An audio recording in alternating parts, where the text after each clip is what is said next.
Beh, diciamo che ogni settimana noi cerchiamo sempre di creare gioco e creare sempre superiorità numerica in fase offensiva.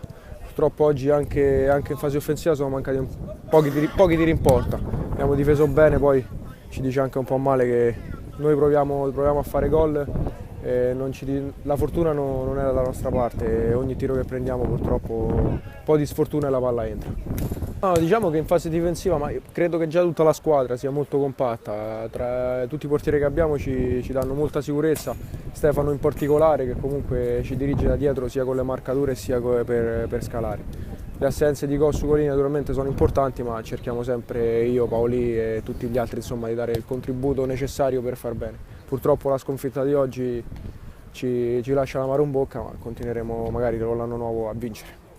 No, bene, iniziare subito una vittoria, no, veramente un desiderio subito che cercheremo di riportare la vittoria anche per il Presidente e cercheremo sicuramente di fargli il regalo dei playoff che mancano sicuramente da qualche anno.